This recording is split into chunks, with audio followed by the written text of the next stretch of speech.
மனம் அப்படின்றது உங்கள் கண்ட்ரோலில் இருந்தால் தான் நீங்கள் உங்கள் ஆளுமை தன்மையோடு இருப்பீங்க. ஊர் கதையெல்லாம் இழுத்து வச்சு அறுத்துக்கிட்டு இருக்காங்க உங்களை. நீங்கள் நேசிக்கிறீங்க அவங்கள, ஆனால் அவங்க உங்களோட ஆக்டிவிட்டீஸை பார்த்து ரொம்ப டிப்ரெஸ் ஆகுறாங்க, ரொம்ப கவலைப்படுறாங்க. ஒரு நல்ல பெனிஃபிட்டு, நல்ல சைலண்ட்டான ஒரு ப்ராஃபிட்டு உங்களுக்கு வர்றதுக்கான வாய்ப்புகள் நல்லா இருக்குது. அனைவருக்கும் வணக்கம். இன்றைய காணொலியில் வருகின்ற பிப்ரவரி மாதம் ஒவ்வொரு ராசிகளுக்கும் எப்படிப்பட்ட சுப பலன்களை இப்போ கொடுத்துக்கிட்டு இருக்கு, இனி கொடுக்க போகுது. அதாவது இந்த பிப்ரவரி மாதத்தில் நீங்கள் எந்த மாதிரியான தன்மையில் இப்போ அட் ப்ரெசண்ட் இருக்கீங்க, அதே நேரத்தில் எந்த மாதிரியான பிரச்சனைகளை ஃபேஸ் பண்ண போகிறீங்க, அது உங்களுக்கு சாதக பாதக தன்மைகளை தருமா அப்படின்றத பார்ப்போம். அந்த வரிசையில் பார்க்குறப்ப பிப்ரவரி 1ஆம் தேதி அப்படின்ற பார்க்குறப்ப கிரகநிலைகள் அப்படின்றது அந்த ராசி கன்னியா ராசியில் தான் உதயமாகுது. ஹஸ்த நட்சத்திரத்தில் சந்திரன் இருக்கார். லக்னப்புள்ளின்றது துலாத்தில் விழுது. லக்னத்துக்கு 12ஆம் இடத்துல தான் சந்திரன் மற்றும் கேது. சந்திரன் கேது இருக்கிறதுன்றது மோரலஸ் இந்த பிப்ரவரி மாதன்றது தோராயமாக அனைவருக்குமே ஒரு நெகட்டிவ்னு சொல்ல முடியாது, எதுலேயுமே ஒரு விரக்தி தரதுக்கான வாய்ப்புகளை கொடுக்கும். ஏன்னா சந்திரன் கேது இணைவுன்றது ஒன்று எக்ஸ்ட்ரீம் லெவல், ரெண்டையுமே எடுத்துகிட்டு போகும் மனோரீதியாக. அதாவது ஒரு விஷயத்தை ரொம்ப டிப்ரெஸ்ஸாக, ஒரு விஷயத்தை சாதாரணமாக பார்க்குறது எப்படி, அதை ரொம்ப இன்வால்மெண்ட் பண்ணி பார்க்குறதுன்றது ஒன்று. அதாவது ஒரு ரகம், அதாவது ஒரு சாதாரண அப்படி கேஷுவலாக அப்படி பார்த்துட்டு போகிறது ஒன்று. இல்லை இன்டெப்த்தாக அப்படியே அது என்ன தான் நடக்குது, அது என்ன தான் இருக்குது அப்படின்னு ஒவ்வொரு விஷயத்தையுமே உப்புக்கு சப்பு பொறாத விஷயமா இருக்கும். அதை கூட ரொம்ப டீட்டெயிலாக நீங்கள் பார்க்கக்கூடிய தன்மையில் இருக்கும். இல்லை எதையுமே வெறுத்து விட்டேந்தியாக பார்க்குறதுக்கான வாய்ப்புகளையும் கொடுக்கும். அதாவது சட்டையே பண்ணாத தன்மையில், அதாவது என்ன அதெல்லாம் அப்படின்ட்டு பாணியில் நீங்கள் அதை கேர் கூட பண்ண மாட்டீங்க. அது இன்டர்னல் லைஃபாக இருக்கட்டும், எக்ஸ்டர்னல் லைஃபாக இருக்கட்டும், ஒரு கேரியராக இருக்கட்டும், எல்லாத்துலேயும் விரக்தி, இன்னும் சொல்லப்போனால் எல்லாத்துலேயுமே விரக்தி எடுத்துக்கிறதுக்கான வாய்ப்புகள் இருக்கும். அது கொஞ்சம் இப்போ எப்படி ஒவ்வொரு ராசிகளையும் பாதிக்க போகுதுன்னு பார்க்குறப்ப, அடுத்து இந்த லக்னத்திற்கு அப்படின்றப்ப அந்த தோற்ற புள்ளிக்கு 3ஆம் இடத்துல தான் புதன் செவ்வாய் சுக்கிரன், அதாவது தனுசில். 4ஆம் இடத்துல சூரியன், 5ஆம் இடத்துல உங்களுக்கு சனி, 6ஆம் இடத்துல ராகு, 7ஆம் இடத்துல குரு. இது ஜாதக கிரகநிலை இந்த கோச்சாரத்துக்குனாக்க இந்த பிப்ரவரி மாதம் பிறப்புக்கு. இத்தகைய தன்மையில் ரிஷபராசி நேயர்களுக்கு எப்படிப்பட்ட சுப பலனை இந்த பிப்ரவரி மாதம் தரப்போகுது அப்படின்னு பார்க்குறப்ப, இப்போ அட் ப்ரெசண்ட்டு உங்கள் ராசி அதிபதி 8ஆம் இடத்துல தான் இருக்கார் சுக்கிரன். அப்போ நீங்களே குழப்பமான மனநிலையில் இருக்கீங்க, அதுவும் குடும்பம் சார்ந்த விஷயங்களில்.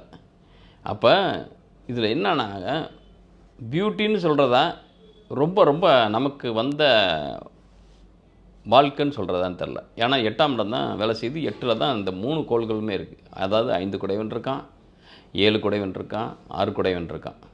அப்போ 5, 6, 7 3 பேருமே போய் 8இல் இருக்கிறது. அது 2ஆம் அதிபதியாக அவர் தான் இருக்கார். அப்போ குடும்பத்தில் ஃபேமிலிக்குள்ளே மிகப்பெரிய நெருக்கடி சூழலை நீங்கள் சந்திச்சுக்கிட்டு இருக்கீங்க அட் ப்ரெசண்ட். ஏன்னாக்க இந்த இடத்துல செவ்வாயும் சுக்கிரசாரம் 6 குடை சாரம் பெறான். செவ்வாயின்றது உங்களுடைய கலத்தரக்காரகன், அதாவது கணவன்னா மனைவி, மனைவினா கணவன், குடும்பத்துக்குள்ளே இருக்கிற உங்களுடைய லைஃப் பார்ட்னர். அவருக்கும் உங்களுக்கும் பயங்கரமான மோதல், பயங்கரமான ஒரு சண்டை சச்சரவுகள் ப்ளே ஆகிட்டுருக்கு. கருத்து வேறுபாடுலையாவது நீங்கள் 8ஆம் இருந்தால் கூட ஃபோன் எடுத்தால் தாங்க முடியல. சும்மா எதையாவது ஒன்று ஊர் கதையெல்லாம் இழுத்து வச்சு அறுத்துக்கிட்டு இருக்காங்க உங்களை. அவங்களாம் இமேஜின் பண்ணிக்கிட்டு, ஏன்னா 5 கூட இருந்தால் இமேஜின் பண்ணக்கூடியவன் அவனும் யார், புதனும் போய் 8இல்.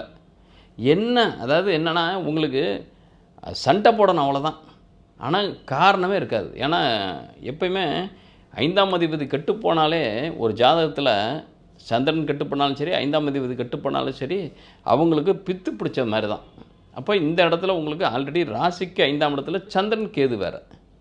சந்திரனும் சுயசாரம் பெற்றவனாக இருக்கான், கேதும் உங்களுக்கு செவ்வாயோட சாரம் பெற்ற. அப்போ கணவன் மனைவிக்குள்ளே தான் கருத்து மோதலும் சண்டை சச்சரவுகளுமே நிறைய ப்ளே ஆகுது. கணவன் மனைவி இல்லைனாக்க உங்களுடைய இது நல்லா இருந்துச்சுனாக்கா பிஸ்னஸில் கடுமையான டார்ச்சர் சர்வேல் பண்ணுறதுக்கான ஸ்டெயின் பண்ண முடியல. நீங்கள் என்ன பிஸ்னஸ் பண்ணாலும் அதுக்கு போட்டியாக முன்னாத்தை தெராசை வச்சுட்டு உட்காந்துருக்கான், சுத்தியில் வச்சுட்டு உட்காந்துருக்கான், உளியை வச்சுட்டு உட்காந்துருக்கான். அதாவது என்னன்னாக்கா நீங்கள் எதை பண்ணிங்கனாலும் அது பண்ணுறதுக்கு தயாராக இருக்கான். அங்கே போனால் அங்கே, இங்கே வந்தால் இங்கே, எதையுமே நம்மளால் இதை டயக்னோஸ் பண்ணவே முடியல. எப்படி நான் இதிலேருந்து சரி பண்ணி வந்துடுவேனா ஒரு பயம் வேறு. ஏன்னா 5இல் சந்திரனுக்கு இது இருந்தாலே என்ன ஆகும், அவங்க ஒரு விஷயத்தில் தீர்க்கமாக ஒரு முடிவும் எடுக்க முடியாது.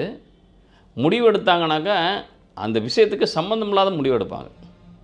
அந்த மாதிரி இப்போ ஹஸ்பண்ட் ஒய்ஃபுக்குள்ளே ஒரு டிஸ்பியூட் வேறு ஓடிட்டுருக்கும்.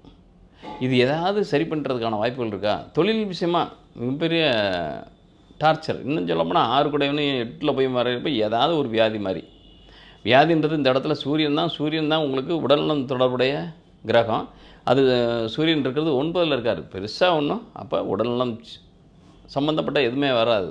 ஆனால் மனநலம் சம்மந்தப்பட்டது தான் மிகப்பெரிய. அப்போ சைக்காலஜிக்கலாக நீங்கள் டிப்ரெஸ் ஆகிறதோ, சைக்காலஜிக்கலாக நீங்கள் போய் ஒரு ட்ரீட்மெண்ட் எடுக்கிறதோ, அல்லது சைக்காலஜிக்கலாக நீங்கள் ஏதாவது ஒரு விஷயத்தில் லாக் ஆகி யோசிக்கிறதோ இதுதான் நடக்கும். அது கணவனை பற்றிய, அவருடைய பர்சனல் பற்றிய, அவருடைய நடவடிக்கை பற்றிய, அவருடைய பிஹேவியர் பற்றிய ஒரு விஷயமாக கூட இருக்கலாம். அதை சுற்றியே வரும். மனைவியை பற்றி கணவனை பற்றி அதாவது மாற்றுப்பாலினம் உங்களுடைய லைஃப் பார்ட்னரை பற்றியே இந்த உங்களுடைய தாட்டு எல்லாமே ஓடும். இதில் பிள்ளைங்க பற்றி கூட சமயத்தில் அவங்க மேலே வெறுப்பு, அவங்க மேலே சண்டை, அவங்களோட சச்சரவு இணைஞ்சு என்னன்னாக்கா சமயத்தில் என்னன்னாக்கா நீங்கள் நாம தான் பெண்டபுளாக போகணும் போல இருக்குது, நாம தான் அட்ஜஸ்டபுளாக போகணும் போல இருக்குது அப்படின்னு உங்களுக்குள்ளே கூனி குறுகி சமயத்தில் உட்காந்து அழுக ஆரம்பிச்சிடுறது. இந்த மாதிரி தன்மையெல்லாம் ஓடும். இதெல்லாமே எப்போயுமே என்னென்னா ஒரு கோள் அந்த போய் இருக்கிற இடத்துல நம்முடைய ராசிக்கு எந்தெந்த பாவங்களை சஃபர் ஆக்க போகுது அப்படின்றது மாதிரி. இந்த இடத்துல என்னென்னா 8ஆம் இடம் தான் உங்களுக்கு வலிமையாக இருக்குது. ஆல்ரெடி 8 கூடையவனும் உங்களுக்கு ராசிக்கு 12ல் தான் இருக்கான் அட் ப்ரெசண்ட்டு. அவரும் கேது சாரம், அவரும் 5ஆம் இடத்தை தான் இண்டிகேட் பண்ணுறார். அப்போ குரு அவரும் கேது சாரம் பெற்று அவரும் 5ஆம் இடத்துல தான் அந்த கேது இருக்கார். ராசிநாதன் யாருன்னாக்கா உங்களுடைய சந்திரனும் 5ஆம் இடத்துல தான் இருக்கான். அப்போ சந்திரன் கேது இணைவு 5ஆம் இடத்துல அப்படின்றப்ப உங்களுக்கு நீங்கள் என்ன தெரியுங்களா, எதை பற்றியுமே கவலைப்படாதீங்க. நடக்கிறது நாராயணன் செயல் அப்படின்னு அப்படியே விட்டுருங்க. ஏன்னா சில விஷயங்கள் நாம் கைக்குள்ளே இருந்துச்சுனாக்கா நாம் சரி பண்ண முடியும், கட்டுப்படுத்த முடியும்.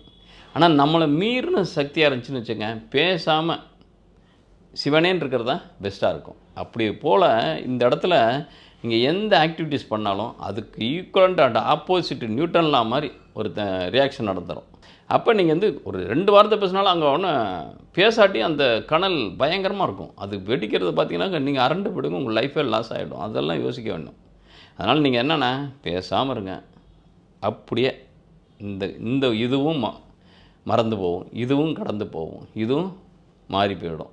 எப்போ மாற்றம் ஒன்றே மாறாததுங்க, மாற்றம் ஒன்றே மாறாதது. அது எப்பயுமே மாறிக்கொண்டே இருக்கும். அப்போ எது நீங்கள் நிரந்தரம் அப்படின்னு சொல்லிட்டு பிடிச்சி வச்சுக்க போகிறீங்க? இது எனக்கு நிரந்தரம்னு ஏதாவது ஒரு ஈவெண்ட்டு, ஒரு சம்பவம், ஒரு பொருள், ஒரு தருணம் வச்சுக்க முடியுமா உங்களால்? முடியாது. ஏன் போட்டு மனசை போட்டு உழப்பிக்கிறீங்க, போட்டு கலங்கவே கலங்காதீங்க. எப்பயுமே என்னென்னா மனம் அப்படின்றது உங்கள் கண்ட்ரோலில் இருந்தால் தான் நீங்கள் உங்களை ஆளுமை தன்மையோடு இருப்பீங்க. மனம் உங்களுடைய கண்ட்ரோல் இல்லைனாக்கா, மனத்தோட ஆளுமைக்குள்ளே நீங்கள் வந்துட்டிங்கனாக்கா நீங்கள் என்ன செய்கிறன்றது உங்களுக்கே தெரியாது. அப்புறமா செஞ்ச செயலுக்காக வருத்தப்படக்கூடியது நீங்களும் உங்களுடைய வாழ்க்கையும் உங்களுடைய கூட இருக்கவங்களும் தான். ஏன்னா உங்களால் உங்கள் உறவினர்கள் கஷ்டப்படுறாங்க, நீங்கள் நேசிக்கிறீங்க அவங்கள. ஆனால் அவங்க உங்களுடைய ஆக்டிவிட்டீஸை பார்த்து ரொம்ப டிப்ரெஸ் ஆகுறாங்க, ரொம்ப கவலைப்படுறாங்க. இந்த இடத்துக்கு நீங்கள் ரொம்ப ஏன்னா சைக்காலஜிக்கலாக இந்த இடத்துல ரொம்ப அழகாக க்ளீனாக ரொம்ப நியூட்ரலாக ரொம்ப நேச்சுரலாக இருங்க. ஏன்னா எதை பற்றியும் சலனப்படாமல். அப்போ நீங்கள் பிராணாயாமம், தியானம், யோகாலாம் உங்களால் முடிஞ்சா, ஆனால் அதுக்கே இந்த மூளை போகாது, இந்த மைண்டு ஆகாது. அது என்ன பண்ணும், இதெல்லாம் செஞ்சால் சரியாக போயிடுமா அப்படின்னு தர்க்கத்தை செய்கிறதுக்காக. ஏன்னா 8ஆம் இடம்ன்றது தர்க்கத்தையும் சொல்லக்கூடியதாக இருக்குது. ஃபேமிலி வைஸும் உங்களுக்குள்ளே இருக்கிற ஒரு ஹஸ்பண்ட் ஒய்ஃப்குள்ளே ரிலேஷன் இருக்குல்ல, பாண்டேஜை நீங்கள் ரொம்ப உடச்சிடாதீங்க. ஏன்னா எல்லா நிலையுமே மாற்றத்துக்கு உள்ளானது. அப்படின்றப்ப எதுவுமே நிரந்தரம் இல்லை. அப்படின்றப்ப இந்த விஷயத்தை பிடிச்சி வச்சுக்கிட்டு இதுதான் அவர் ப்ளேம் பண்ணுறதோ, அவங்கள ப்ளேம் பண்ணுறதோ வேணாம். அவங்களுடைய எண்ணத்தில் இப்படி இருக்காங்க அப்படின்னு சொல்லிட்டு நீங்கள் பட்டால் கூலாக இருங்க. நிச்சயமாக இந்த இதுக்கு மாற்றங்கள் அழகாக வந்துடும். ஏன்னா இந்த பிப்ரவரி மாதன்றது உங்களுக்கு 9ல் சூரியன் இருக்குது. அது யார் சாரத்தில் இருக்கார் அப்படின்னம்னாக்கா உங்களுடைய ராசிக்கு 3ஆம் இடத்துல இருக்கக்கூடிய சந்திரனுடைய சாரத்தில் தான் இருக்கார். திருவோண நட்சத்திரத்தில் அவர் 5ஆம் இடத்துல இருக்கார். அப்போ பூர்வீக சம்பந்தப்பட்ட சொத்துக்கள் ஏதாவது வர்றதுக்கான வாய்ப்புகள் இருக்குது. அது பற்ற டிஸ்பியூட்டுகள் ஏதாவது இருந்தால் கூட அதுக்கு உங்களுக்கு கன்வே ஆகிறதுக்கான வாய்ப்புகள் இருக்குது. அதாவது உங்களுக்கான பங்குகள் வர்றதுக்கான வாய்ப்புகள் இருக்குது. அது உயில்களாக எழுதலாம், ஏதோ ஒரு தருணங்கள். அதாவது என்னன்னாக்கா அந்த மாதிரி. அப்படி இல்லையா, பூர்வீக சொத்து வழி ஏதாவது டிஸ்போசல் ஆகி அது வழியாக லாபங்களாவது வர்றதுக்கான வாய்ப்பு. இதே 8ஆம் இடம் தான் உங்களுக்கு திடீர் அதிர்ஷ்ட யோகங்களையும் தரக்கூடியதாக மாறும். புரியுங்களா? அப்படின்றப்போ உங்களுக்கு 2ஆம் இடத்துக்கு அதிபதியும் அவரது புதன் 8ல் தான் இருக்கார். 5 கூடையன்னு 8ல் தான் இருக்காங்க. அப்போ 9ல் இதே சூரியன் இருக்கார். யார் சாரத்தில்னா சந்திரனுடைய சாரத்தில் 3 கூடைய சாரத்தில் அவர் சந்திரன் 5ல் தான் இருக்கார். அப்போ இந்த 11ஆம் இடத்துல ராகு. அப்போ இந்த ராகு உங்களுக்கு மிகப்பெரிய அனுகூலமான பலன்களை தரதுக்கான வாய்ப்புகள் இருக்குது. அவர் புதன் சாரத்தில் தான் இருக்குது. அப்போ இந்த இடத்துல ஷேர் மார்க்கெட் ரிலேட்டடாக, பூர்வீக சொத்து ரிலேட்டடாக, கிட்டத்தட்ட எப்பயோ வாங்கி போட்ட இடம் மனை ரிலேட்டடாக ஒரு நல்ல பெனிஃபிட்டு, நல்ல சைலண்ட்டான ஒரு ப்ராஃபிட்டு உங்களுக்கு வரதுக்கான வாய்ப்புகள் நல்லா இருக்குது. அதனால் சில விஷயங்கள் வந்து இன்டர்னல் டிஸ்பியூட்டை வச்சுக்கிட்டு எக்ஸ்டர்னல் ஒரு இன்கம் சோர்ஸை நீங்கள் கெடுத்துக்காதீங்க. இதெல்லாம் கிடக்கட்டும், இதெல்லாம் அப்புறம் பார்த்துக்கலாம் அப்படின்னு சொல்லிட்டு நீங்கள் பட்டா அவர் அப்படி தான் அப்படின்னு சொல்லிட்டு நீங்கள் அடுத்த கட்டத்துக்கு மூவ் ஆனீங்கன்னாக்கா நல்லாயிருக்கும். இந்த டயத்தில் வந்து மேரேஜ் ஆகலையா, உங்களுக்கு திருமணம் ஆகிறதுக்கான வாய்ப்புகள் நல்லாயிருக்கும். மேரேஜ் ஆனவங்க தான் கொஞ்சம் கேர்ஃபுல்லாக இருக்கணும். ஏன்னா உங்களுக்குள்ள சண்டை சச்சரவுகள் வந்து பிளவுபடுறதுக்கான வாய்ப்புகள் இருக்குது. ஏன்னா 6 கூடைன்னு சேர்ந்து 7 கூடைன்னு சேர்ந்து 8ல் இருக்கிறது அது சின்னதாக இருக்கும். ஈர பேனாக்கி பேனை பெருமாளாக்கி அது எங்கேயோ போய் முடிஞ்சிடும்.